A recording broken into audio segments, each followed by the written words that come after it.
Thank you.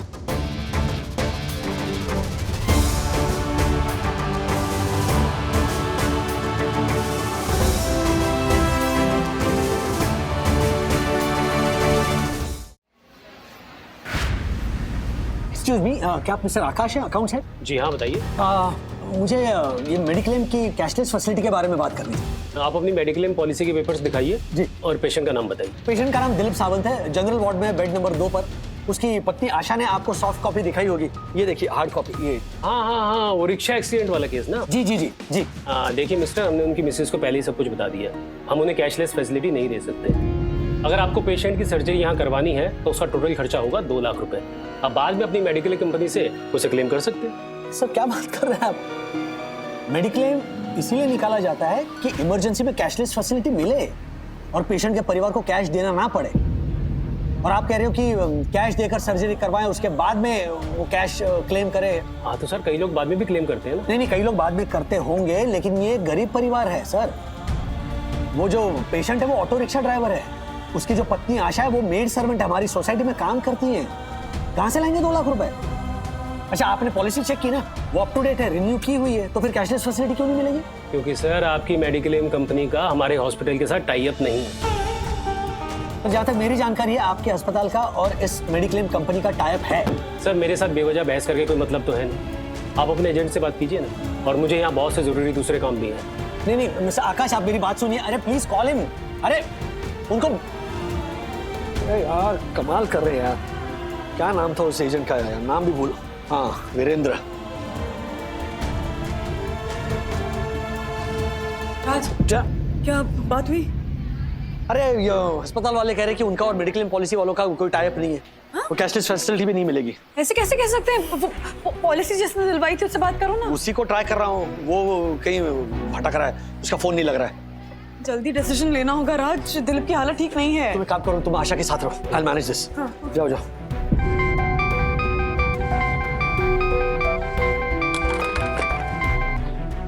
Hello. ओ वीरेंद्र भाई, राजेश वागले बोल रहा हूँ। अरे हाँ राजेश भाई, कैसे हैं आप? नमस्कार। क्या कोई नई पॉलिसी करानी है क्या? नहीं, जो मेडिक्लेम पॉलिसी आपसे निकलवाई थी ना, उसमें प्रॉब्लम हो गया। प्रॉब्लम? क्या मतलब? आपको याद है मेरी मेड आशा सावंत, उसकी मेडिक्लेम पॉलिसी आपसे निकलवाई थी? हाँ हाँ बिल्कुल याद है मुझे, लेकिन क्या हुआ आशा जी को? नहीं, आशा को कुछ नहीं हुआ है। उसके पति का एक मेजर एक्सीडेंट हो गया है। ओह अरे रे। उसे हॉस्पिटल में एडमिट किया है। डॉक्टर कह रहे कि इमरजेंसी में उसके पैर की सर्जरी करवानी पड़ेगी, लेकिन इस हॉस्पिटल में कैशलेस फैसिलिटी अवेलेबल है ही नहीं, दे नहीं रहे। क्यों नहीं दे रहे? कैशलेस फैसिलिटी हर मेडिक्लेम पॉलिसी धारक का अधिकार है। हाँ, उसी मेडिक्लेम पॉलिसी धारक के अधिकार का हनन हो रहा है। वागले साहब एक काम कीजिए, मुझे उस हॉस्पिटल का नाम बताइए। ये एसवी रोड पर है, सिटी हॉस्पिटल, यहीं पर एडमिट हुआ है वो दिलीप सावंत। City hospital? हाँ। अरे सिटी हॉस्पिटल के साथ पिछले 5 साल से हमारी मेडिक्लेम कंपनी का टाई अप है। बोलो। आपको कैशलेस फैसिलिटी जरूर मिलेगी। अरे लेकिन वो मना कर रहे हैं। वो कह रहे कि कैश भरो, सर्जरी करो और बाद में वो पैसा जो वो क्लेम करो। वागले साहब, हॉस्पिटल में जरूर कोई नया स्टाफ आया होगा। मेडिक्लेम के क्लरिकल डॉक्यूमेंट मेंटेन करने में उन्हें बोरियत होती है, इसलिए वो ऐसा नाटक कर रहे हैं। लेकिन आप बेफिक्र रहिए, आप एक काम कीजिए, आप हॉस्पिटल में किसी सीनियर से मेरी बात करा दीजिए, आपको कैशलेस फैसिलिटी चुटकी में मिल जाएगी। ओके? ठीक है, okay, thank you, thank you. Yes doctor, आपके पेशेंट को super deluxe room cashless facility में मिल जाएगा। आप बिल्कुल बेफिक्र रहिए। Yes doctor, okay. मिस्टर आकाश, आप झूठ बोल रहे हो। क्या मतलब है आपका? अभी मेरे एजेंट से बात हुई, उसने कहा आपके अस्पताल के बीच और इस मेडिक्लेम कंपनी के बीच पिछले 5 सालों से टाई अप है, तो बात साफ है, आप झूठ बोल रहे हो। देखिए मैं झूठ नहीं बोल रहा हूँ, आप मुझ पे झूठा इल्जाम लगा रहे हैं। तो ठीक है, मेरे एजेंट से बात कीजिए, लीजिए। देखिए मुझे किसी एजेंट से बात नहीं करनी है। तो ठीक है, तो आपके सीनियर को बुलाइए, मुझे अभी बात करनी है उनसे। देखिए मैं खुद यहाँ का सीनियर हूँ और मेरा जवाब वही है जो मैंने पहले बताया था। तो मैं सीनियर डॉक्टर सालुंके से मिलना चाहता हूँ। डॉक्टर सालुंके एक अर्जेंट केस में बिजी है, आपको वेट करना होगा। मिस्टर, अरे कमाल की बात है ये। राज, कोई हाँ राज ये देखो, क्या? वो मेडिक्लेम कंपनी है ना, उसकी वेबसाइट चेक कराई मैंने सखी से, तो देखो क्या मिला। ये यहाँ पे। अरे मेडिक्लेम कंपनी का टाई अप है इस अस्पताल के साथ पिछले 5 सालों से। एग्जैक्टली, तो वो कैशलेस फैसिलिटी के लिए मना कैसे कर सकते हैं? ग्रेट जॉब बंधु, इसका स्क्रीनशॉट भेजो। हाँ। मैं जाकर मिलता हूँ डॉक्टर सालुंके से। ओके? हाँ।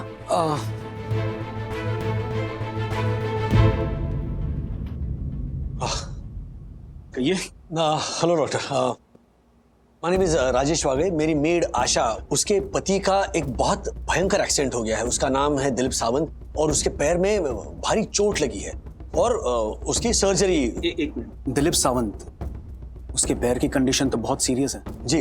राइट लेग में मल्टीपल फ्रैक्चर्स हैं और छोटे छोटे पतरे के कण घुस गए उसके पैर में। जी सर्जरी करनी पड़ेगी। जी। प्रॉब्लम क्या है? नहीं, प्रॉब्लम सर्जरी से नहीं है, सर्जरी तो करनी है, लेकिन क्या है, दिलीप की मेडिक्लेम पॉलिसी है, उसके बावजूद आपके हॉस्पिटल का स्टाफ कह रहा है कि कैशलेस फैसिलिटी अवेलेबल नहीं है, इतना कैश भरना पड़ेगा। आप अपने मेडिकल के पेपर्स दिखाइए। जी ये देखिए, आप देख सकते हैं कि पॉलिसी एक्टिव है। मिस्टर राजेश, आप सही कह रहे हैं, पॉलिसी तो एक्टिव है, जी। But I am sorry to say इस पॉलिसी के तहत आपको कैशलेस फैसिलिटी नहीं मिलेगी, क्योंकि इस मेडिक्लेम कंपनी के साथ हमारे हॉस्पिटल के टाई-अप्स टर्मिनेट हो चुके हैं। I was expecting this. मुझे लगा था आप यही कहेंगे कि आपके अस्पताल और इस मेडिक्लेम कंपनी के बीच टाई-अप टर्मिनेट हो चुके हैं, लेकिन मेरे पास सबूत है। आप और आपका स्टाफ झूठ बोल रहे हो। ये देखिए, इस वेबसाइट पर साफ दिख रहा है कि आपके हॉस्पिटल और मेडिक्लेम कंपनी के बीच में टाई-अप रजिस्टर्ड है। मिस्टर राजेश, इंटरनेट पे छपी हर खबर सच नहीं होती है। सर, ये 1 घंटे पहले का स्क्रीनशॉट है।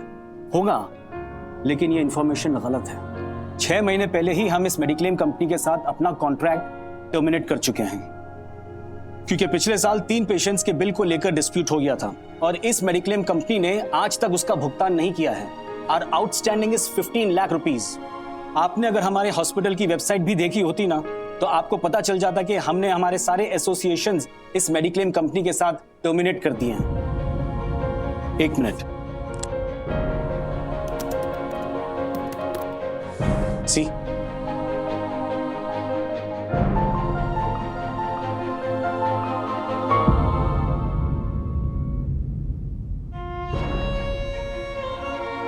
मिस्टर वागले, हमें भी अपना हॉस्पिटल चलाना है।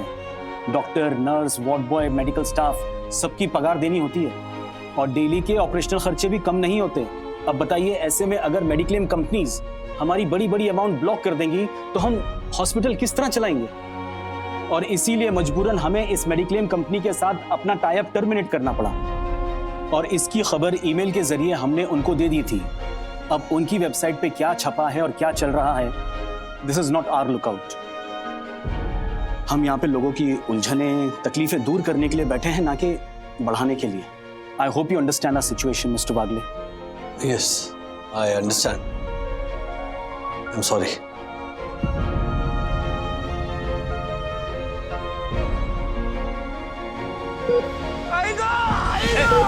टेम्परेचर चेक कर लेना और सिस्टर आप जल्दी जाके डॉक्टर सारुंगी को बुला लो।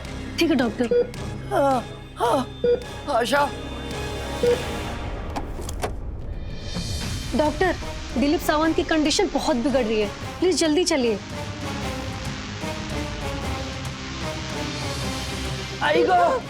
दिलीप, आप सर्जरी का फैसला जल्दी कीजिए। डॉक्टर साहब, हमें सर्जरी करानी है दिलीप की। तो जल्दी कीजिए और डिपॉजिट भरिए या फिर पेशेंट को किसी और अस्पताल में शिफ्ट कीजिए। हाँ, जी जी। आपको एडवांस के पैसे चाहिए ना डॉक्टर साहब? रुकिए। ये नहीं, आशा, आशा क्या कर रही है? मंगलसूत्र क्यों उतार रही है? कोई नहीं, मुझे मंगलसूत्र से ज्यादा मेरे दिलीप की चिंता है। रुक।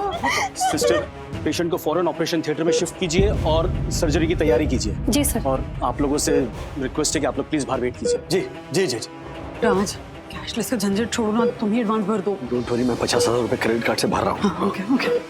राजेश बाबू, आपके पैसे मैं धीरे धीरे करके सब चुका दूंगी। आशा, पैसों की बात बिल्कुल नहीं करना, ओके? जो पैसा खर्च हो रहा है वो बाद में हम क्लेम करेंगे।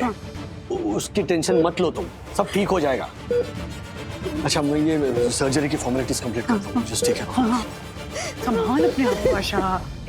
बस बस।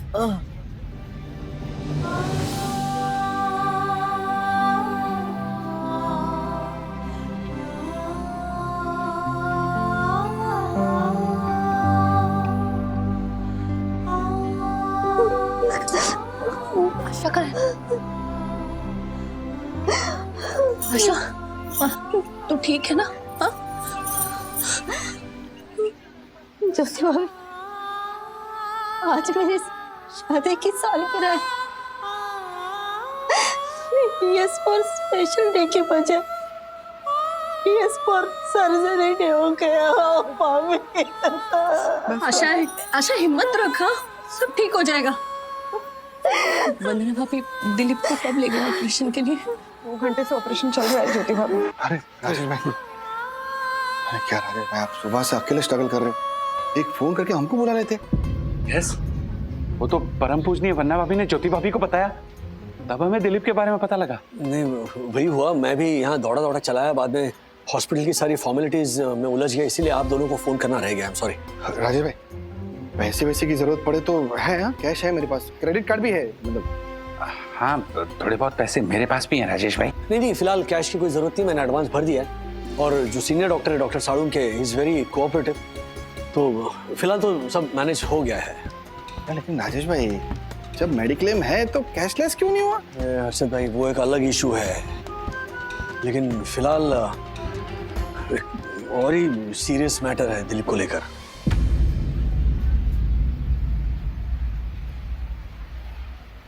क्या? ऑपरेशन से पहले डॉक्टर ने मुझसे कहा, मैंने दिलीप के MRI रिपोर्ट्स देखे थे। रिपोर्ट से तो यही पता चलता है कि राइट लेग रिक्शे के नीचे दबने की वजह से उसकी हड्डी बुरी तरह डैमेज हो गई है और इससे एक सीरियस प्रॉब्लम हो सकती है। क्या? सर्जरी के बाद दिलीप एक पैर से अपाहिज हो सकता है।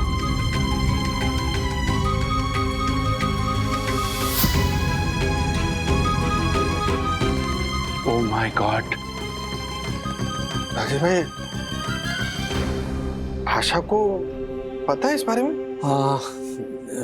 कंसेंट फॉर्म पर साइन करने से पहले बंधु ने आशा को हिंट दे के रखी है।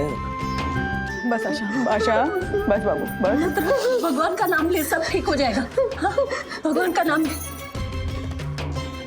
तो आशा की पूरी फैमिली के लिए ट्रेजेडी वाली बात हो गई राजेश भाई। So let's hope and pray कि सर्जरी सक्सेसफुल हो जाए और ऐसा हम सोच रहे वैसा कुछ ना।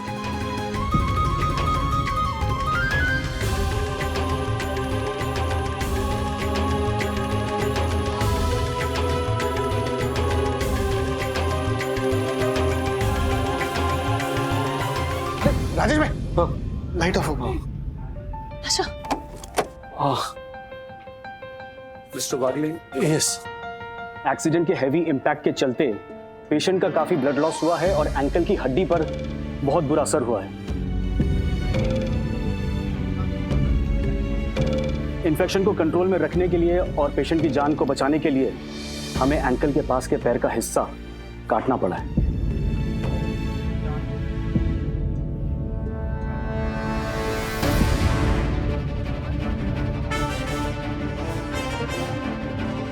I'm sorry.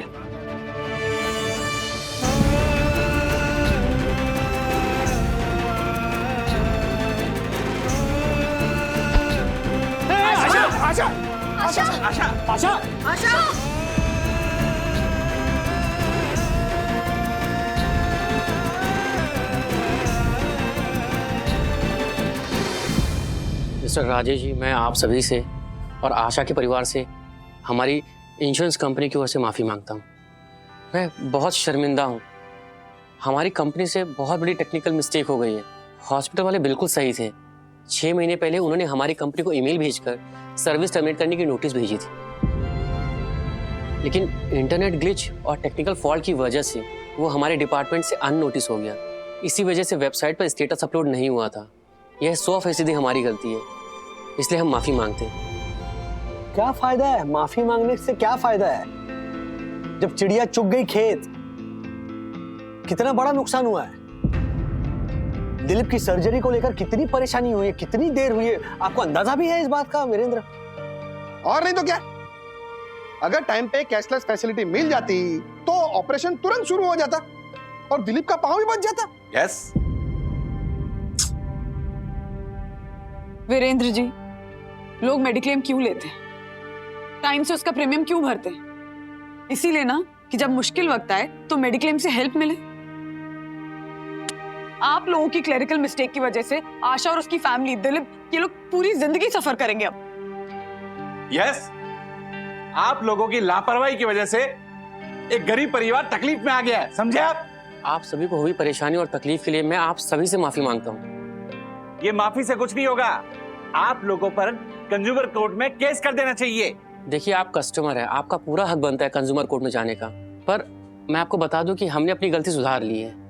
हमने हॉस्पिटल की अथॉरिटी से बात करके जो भी पेंडिंग डिस्प्यूट थे हमने उसे सॉल्व कर दिया है, और अब सिटी हॉस्पिटल में फिर से कैशलेस फैसिलिटी अवेलेबल है। ये तो वही बात हो गई ना कि घोड़ा अस्तबल से भाग गया, फिर अस्तबल में ताला लगाया।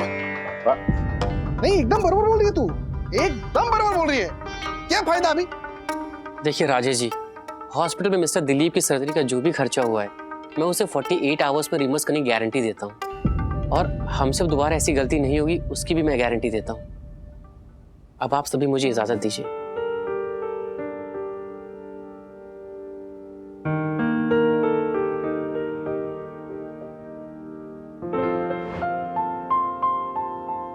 क्या सोच रहे हो? बंधु, जब मैं सिटी हॉस्पिटल में दिलीप के मेडिक्लेम को लेकर वहां के स्टाफ से मिल रहा था, trying to make them understand, बहस कर रहा था, तो मैं नोटिस वन थिंग कि ऐसे कई परिवार हैं जिन्हें इस मेडिक्लेम की फैसिलिटी या इसकी सर्विसेज के बारे में जानकारी नहीं थी, जीरो नॉलेज। मतलब लोगों का मेडिक्लेम ही नहीं था? नहीं, वो तो था, मतलब ऐसे भी परिवार थे जिनके पास मेडिक्लेम नहीं था, लेकिन जिनके पास था उन्हें भी इतना कंफ्यूजन था ना, there was no awareness. Guidance की जरूरत है लोगों को। राइट, मेडिक्लेम के बारे में पता तो होना चाहिए ना, जागरूकता तो होनी चाहिए कम से कम। यस, परम पूजनीय वन्ना भाभी की बात सोने से भी ज्यादा खरी है। डैडी, आई विल सजेस्ट कि मेडिक्लेम के इशू को लेकर आपने जो भी एक्सपीरियंस किया है या मेडिक्लेम की प्रोसीजर में आपको जो जो खामियां नजर आ रही है ना, उसके बारे में एक वीडियो बनाकर सोशल मीडिया पर वायरल करना चाहिए। बरोबर है। तो उससे लोगों में और मेडिक्लेम की कंपनी में अवेयरनेस बढ़ेगा।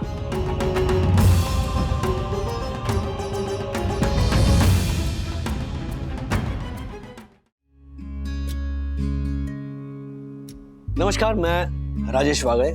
इस वीडियो के द्वारा मेडिक्लेम को लेकर आम आदमी को जो परेशानी, जो मुश्किलों का सामना करना पड़ता है, उसके बारे में बात करने आया हूं।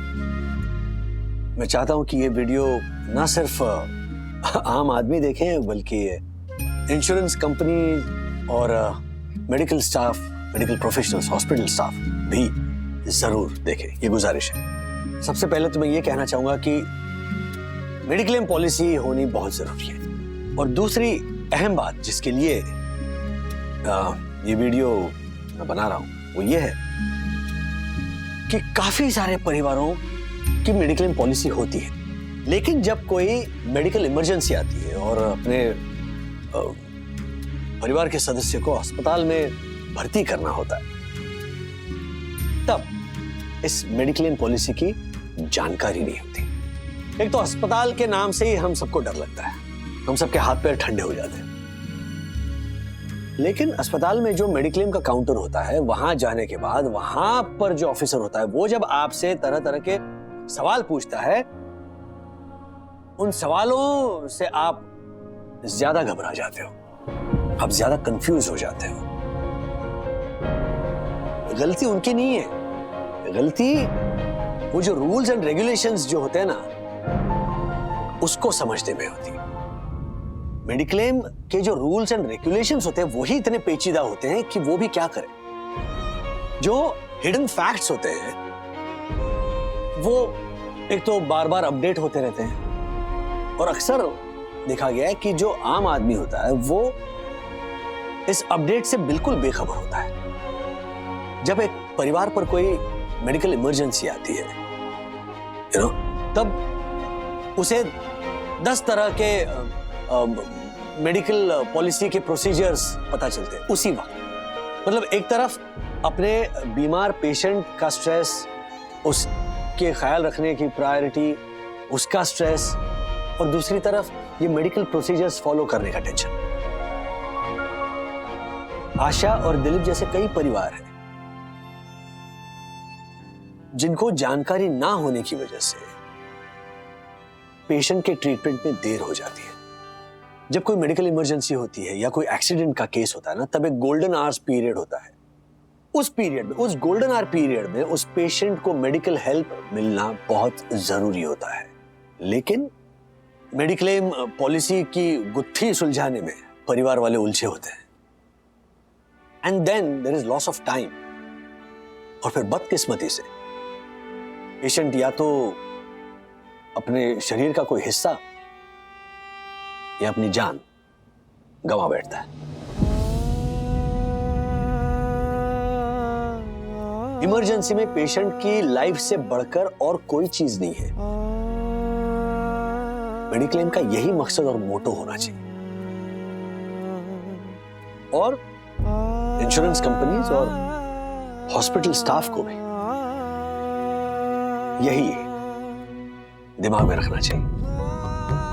दूसरी बात यह है कि जो फाइन प्रिंट होती है, जो हिडन क्लॉजेस होते हैं, वो बताइए हम में से कितने लोग पढ़ते हैं? अगर पढ़ते भी होंगे तो कितने लोग ऐसे हैं जो समझ पाते हैं? तो ये जो क्लॉजेस होते हैं ना, उन्हें आसान कर देना चाहिए ताकि कोई भी पढ़ सके और समझ सके। एंड फाइनली मेडिक्लेम पॉलिसी से जुड़े हुए जितनी भी पार्टियां हैं, यू नो, फिर वो इंश्योरेंस कंपनीज हो, थर्ड पार्टी इंश्योरेंस कंपनीज हो या फिर हॉस्पिटल स्टाफ हो, उन सबको साथ मिलकर एक सरल रास्ता ढूंढ निकालना चाहिए। ताकि क्या होगा कि मेडिक्लेम पॉलिसी लेने वाला जो परिवार होता है उसे कोई टेंशन ना हो, उसे सुकून का एहसास हो।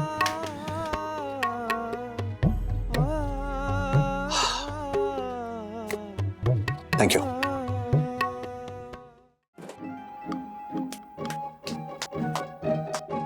आइए डिस्को डांसर, आइए। तुमने सुना?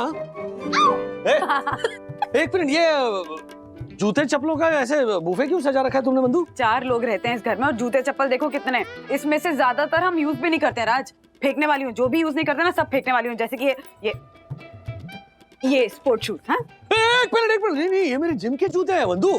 लास्ट कब गए थे जिम? अरे अभी 1 जनवरी 2019। हाँ, वेस्ट है राज, वेस्ट है। तुम्हारी जिम मेंबरशिप भी वेस्ट है और स्पोर्ट शूज भी वेस्ट हैं। हटाओ। अरे नहीं मैं यूज करूंगा। कब? 3 दिन बाद। ये देखिए दक्कू अंकल ने क्या मैसेज किया है। उन्होंने अपने सोसाइटी ग्रुप में मैसेज किया है कि वो एक फिटनेस कैंप ऑर्गेनाइज कर रहे हैं। स्वस्थ सोसाइटी मस्त सोसाइटी, और सोसाइटी के सभी मेंबर को कंपलसरी पार्टिसिपेट करना है, वो भी स्पोर्ट शूज के साथ। Problem solve. ये है तुम्हारे अंधभक्त दक्कू भाई की कृपा। 3 दिन बाद देखना ये स्पोर्ट शूज और तुम्हारा हैंडसम गबरू जवान राजेश वागले फिटनेस फ्रीक।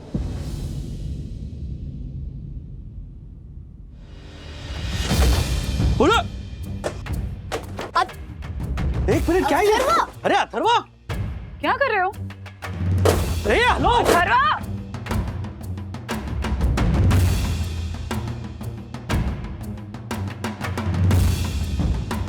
ये क्या हो गया इसे? ऐसे लात मार के चला गया जूतों को। हाँ, और देखा तुमने अपने स्कूल के गंदे जूते पहन के अंदर गया विरार फास्ट की तरफ बिना रुके। अब तो नहीं तुमने रोका उसे? वो विरार फास्ट बोरीवली स्टेशन पे रुकी नहीं तो पूछती कैसे उससे कुछ? तुम अपने जूते उतारो, मैं पूछती हूँ। चल। अथर्वा, अथर्वा, अथर्वा, दरवाजा खोलो बेटा, बताओ बात क्या है? अथर्वा, क्या हुआ है? देख, तू अगर बाहर नहीं आया ना तो फ्रीजर में तेरी जो कल की आइसक्रीम बची है ना वो मैं खा लूंगी। हाँ हाँ।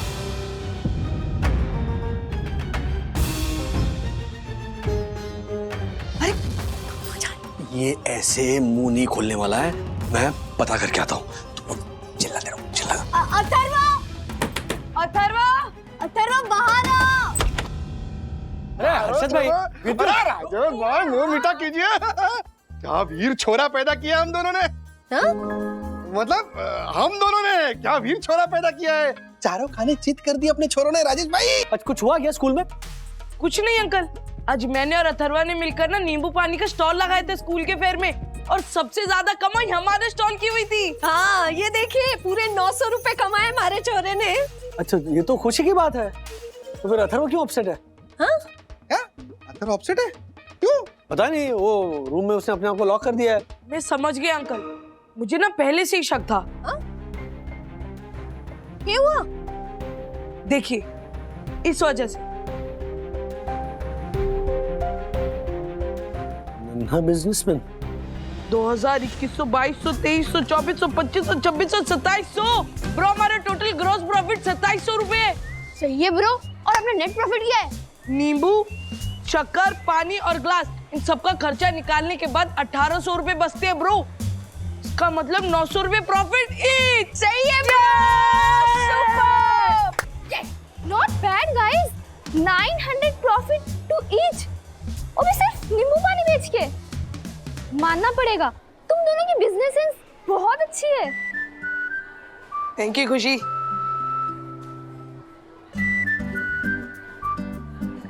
मुझे भी एक गिलास नींबू पानी मिलेगा प्लीज? एक आखिरी ग्लास बचा था, मैंने मेरे और विद्युत के लिए रखा था ताकि हम एंड में सेलिब्रेट कर सके। But no worries, customer is king. Please.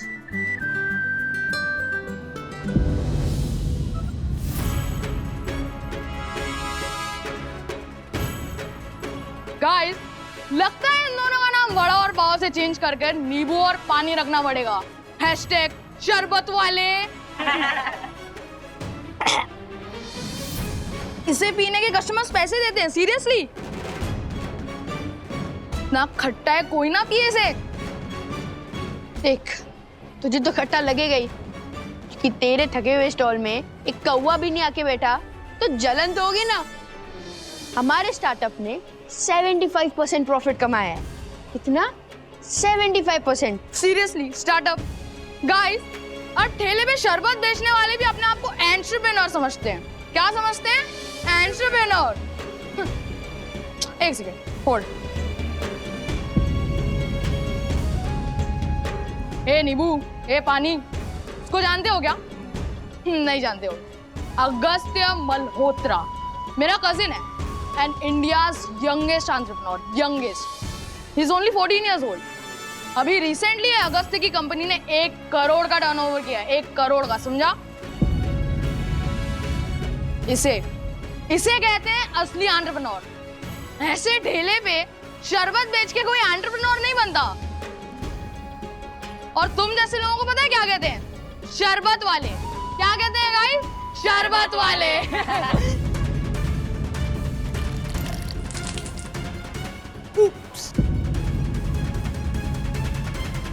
गिर गया, कोई बात नहीं। एक सेकंड, ये ले। अरे ले ले यार। और ये नींबू पानी के पैसे नहीं है, अपना जूता साफ करा लेना। आया बड़ा एंटरप्रेन्योर। ओए, मुझे मत घूर, समझा ना? इसे घूर, इसे। ये होता है असली एंटरप्रेन्योर। शरबत वाला।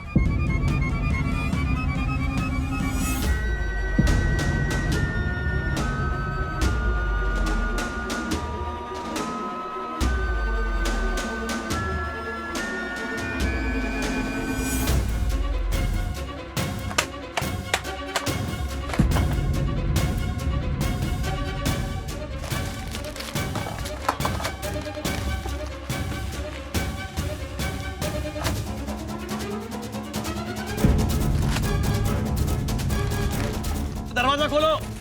देखो, विद्युत आया और विद्युत ने मुझे सब कुछ बताया है। अथर्व,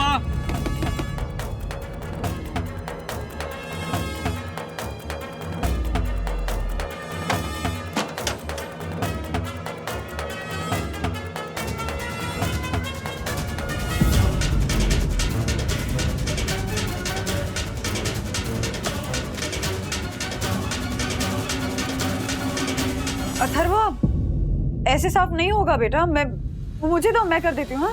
नहीं, प्लीज। अरे उस जॉय की बात को इतना सीरियसली मत लो अथर्व। अथर्व, अथर्व, अथर्व, अथर्व, अथर्व, मेरे लाल, हमने तो सुना है कि बिजनेस में 900 रुपए कमाए तुमने। अरे हाँ, क्या बात। मिस्टर राजेश वागले जी, आज वागले फैमिली को ट्रीट आप नहीं बल्कि अथर्व अगले देगा पाव भाजी और आइसक्रीम की ट्रीट। क्या बात है, वाह वाह वाह वाह वाह। है ना पाव भाजी खाना? देगा ना देगा ना देगा ना। नहीं, मैं ट्रीट नहीं दूंगा। मैं मेरे 900 रुपए अपने बिजनेस में इन्वेस्ट करूंगा और उस 900 रुपए को 1 करोड़ में कन्वर्ट करूंगा। यस। नींबू शरबत में कुछ मिलाया था तुम लोगों ने? अंकल नहीं पूछ रहा हूँ, 900 से 1 करोड़ करना? नहीं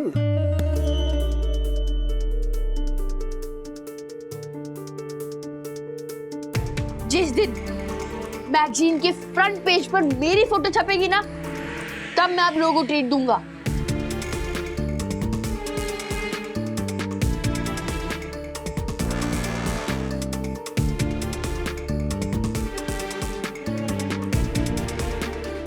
ये अगस्त्य 14 साल की उम्र में इंडिया का यंगेस्ट एंटरप्रेन्योर बन गया और मेरा बर्थडे ना अगले हफ्ते है। तो मतलब ये कि मेरे 14 बर्थडे से पहले अपने खुद की कंपनी शुरू कर 13 साल की उम्र में इंडिया का यंगेस्ट एंटरप्रेन्योर बन के दिखाऊंगा। पक्का नींबू शरबत में कुछ मिलाया नहीं था? अंकल आज तो खाने में परवल की सब्जी बनेगी। क्या? अरे कहाँ पाव भाजी की बातें हो रही थी, डायरेक्ट परवल। अरे कुछ मिड पॉइंट होना चाहिए ना। अच्छा डोसा बना, बटर डोसा बना। डोसा। परवल जाएगा, परवल खत्म। अरे डोसा परवल की ऐसे स्लाइसेस। अरे सुपर लगेगा। कैसा लगेगा? चीज भी डाल सकते हैं ना। अरे क्या, एक मिनट धर्मा, किसी की फरमाइश नहीं चलेगी। जो खाना बनेगा वही खाना पड़ेगा। और विद्युत मम्मी परवल डोसा बन रहा है, तुम्हें भी खाना पड़ेगा। चलो मम्मी। चलो। हाँ अरे परवल खाएगा तू, लकी बॉय। अरे बात सुनो।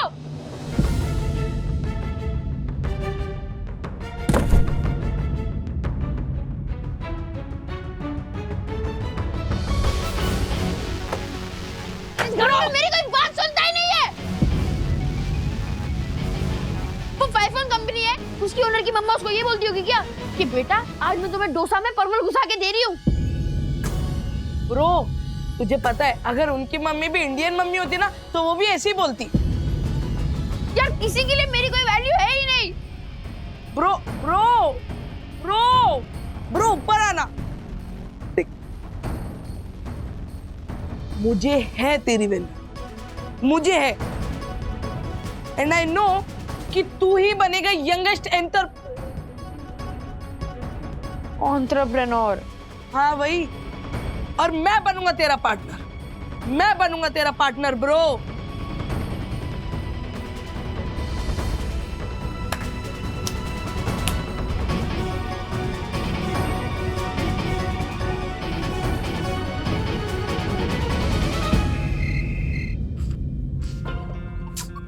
सखी अरे देश का उज्जवल भविष्य है नहीं, डिनर करना है। क्या? वो कब का खा के सो भी गया। इतनी जल्दी? कह रहा था कि जितने भी दुनिया के बड़े बड़े बिजनेस टाइकून्स हैं ना, वो लोग एक स्ट्रिक्ट रूटीन फॉलो करते हैं। 7 बजे डिनर करते हैं, 8 बजे सो जाते हैं ताकि सुबह 4 बजे उठ के काम करें। अच्छा ये क्या भूत सवार है इस बच्चे के सर पे? ये जो भूत सवार हुआ है वो 4 दिन नाचेगा, फिर उतर के दूसरा भूत सवार होके 4 दिन नाचेगा।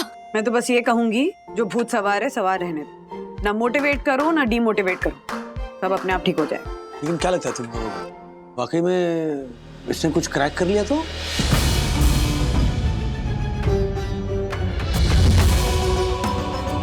और नहीं किया तो?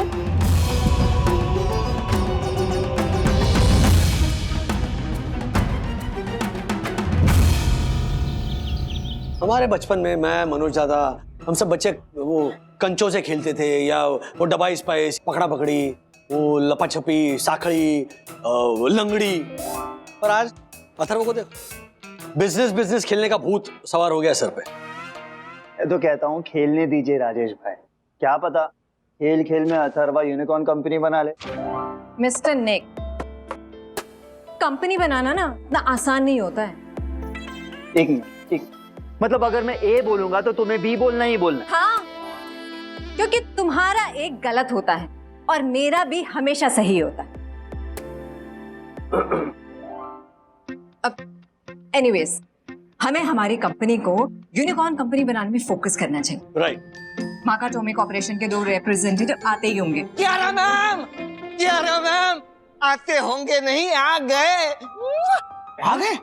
बाहर एक लंबी शानदार लग्जूरियस सुपर फास्ट गाड़ी पार्क हुई है, नहीं? तो जल्दी हार लेके आओ।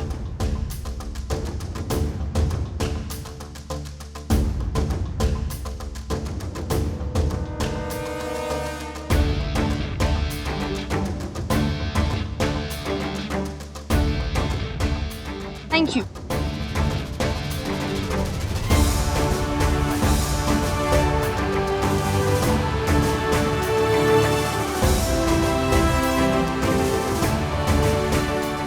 तुम दोनों यहाँ क्या कर रहे हो?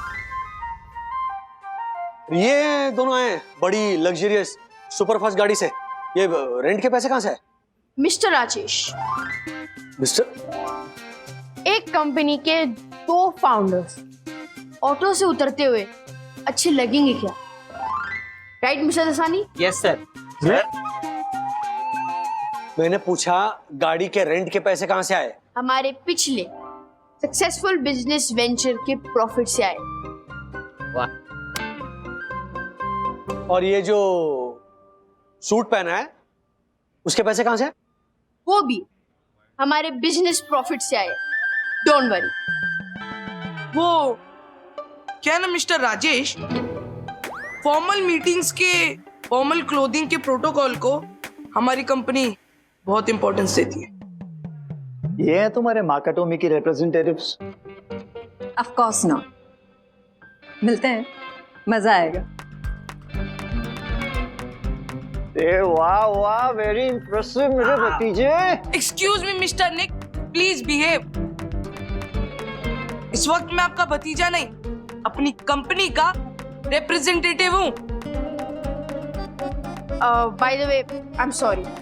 आई नो कि मुझे अपॉइंटमेंट लेकर आना चाहिए था, बट मुझे आपके कीमती समय में से सिर्फ 7.5 मिनट चाहिए। इसके 7.5 मिनट के चक्कर में मेरी 7.5 शुरू न हो जाए। आई नो आई नो कर मार्फतिया जी होते तो ऐसे ही बोलते ना अभी। हाँ, 1 मिनट रुको जरा। क्यारा मैम, हम आपके लिए एक बिजनेस प्रपोजल लाए। Shall we discuss? Okay, sure. यहाँ पूरे स्टाफ के सामने नहीं, क्या हम प्राइवेटली बात कर सकते हैं? Of course, why not? Of course, please follow us. Thank you.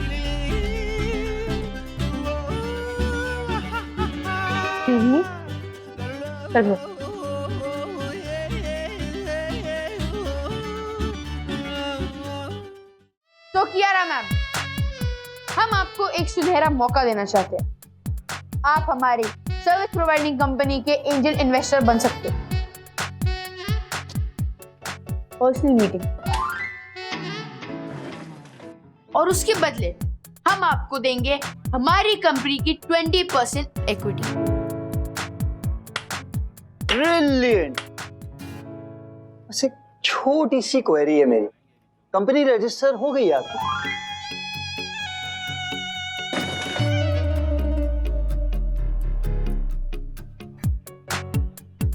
Business करने निकले हो, इन्वेस्टमेंट मांगने लगे हो और कंपनी रजिस्टर्ड नहीं है। तो उसमें कौन सी बड़ी बात है, आप भी कर देते। मिस्टर निक, अपना हॉटस्पॉट दो ना। कंपनी इतनी तुरंत रजिस्टर नहीं होती है मेरे सॉरी मिस्टर विद्युत। ऐसे घर के कंप्यूटर में बैठ के कार्ड डिजाइन कर लिया, इसका मतलब ये नहीं कि कंपनी बन गई। बहुत सारे टेक्निकल और लॉजिकल एस्पेक्ट्स के बेसिस पर कंपनी बनती है। एंड मोस्ट इम्पोर्टेंटली, आप लोगों के साथ एक अडल्ट पार्टनर होना चाहिए। सिर्फ माइनर कंपनी नहीं बना सकते ना।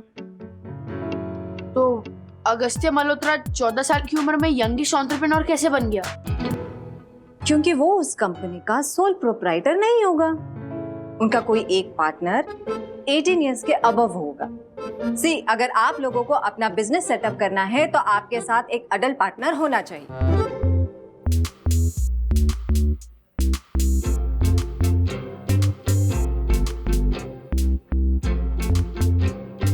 डैडी प्लीज आइए ना। ये हमारे कंपनी के पार्टनर मिस्टर राजेश, अडल्ट भी है। हाँ यस। क्या बकवास कर रहे हो? क्यों अब अडल्ट नहीं हो? अरे ओ, मैं वो अडल्ट तो हूँ मैं, लेकिन मैं कब से तुम्हारी कंपनी का पार्टनर बन गया? अभी से। डैडी आप प्लीज पेपर वर्क को संभाल लो, बाकी हम सब कर लेंगे। आप स्लीपिंग पार्टनर बन जाना ना, सिंपल। स्लीपिंग पार्टनर बनाने के लिए मिस्टर राजेश से डायरेक्ट डैडी? हाँ? अगर इनकी कंपनी डूब गई ना तो सब मेरा गला पकड़ेगी, तो माफ करना। डैडी डैडी डैडी ऐसा कुछ नहीं होगा, रिलैक्स। मैं तुम्हारे पागलपन में तुम्हारा साथ नहीं दे सकता। जाओ कोई दूसरा बकरा ढूंढो। और कियारा मैम, असली वाले माकाटोमी के रिप्रेजेंटेटिव्स आ गए हैं। हाँ चलिए, उनके स्वागत के लिए चलिए। और वो दोनों रिक्शा में ही आए। क्या है, बिजनेस पैसे बचा बचा के बनता है। चलिए चलिए। अंकल अंकल कुछ नहीं, चलो चलिए। हार लाओ नहीं, चलो। डैडी मिस्टर एक्सक्यूज मी हम आप दोनों शांति से बैठो, दूध बेचता हूँ। सर डैडी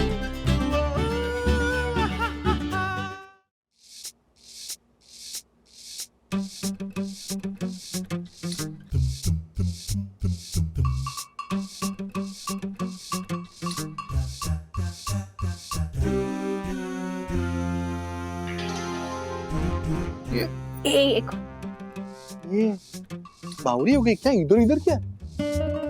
अरे तुम दोनों क्या झालर हो गए हो? हैं? वो निक के पास इन्वेस्टमेंट मांगने गए थे, जबकि निक का इन्वेस्टर तो इधर घर पे बैठा हुआ है। मिस्टर हर्षद, हम नेपोटिज्म में बिलीव नहीं करते। मिस्टर हर्षद? नेपोटिज्म तो वो पुराना इतिहास का राजा है ना, तो उसमें तुम दोनों बिलीव क्यों नहीं करते? ये पावली कम, वो नेपोलियन, ये नेपोटिज्म। मतलब स्वजन पक्षपात। क्या? तू प्रेरणा तू। अरे नया धंधा शुरू करने के लिए अपने ही काम में आते हैं ना। बोल कितने पैसे चाहिए बोल।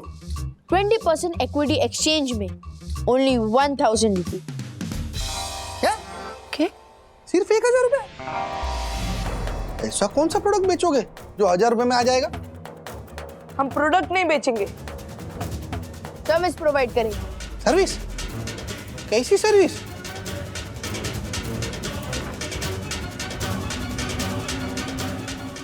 ऐसे और भी मजेदार वीडियो के लिए हमारे चैनल को लाइक, शेयर और सब्सक्राइब करें।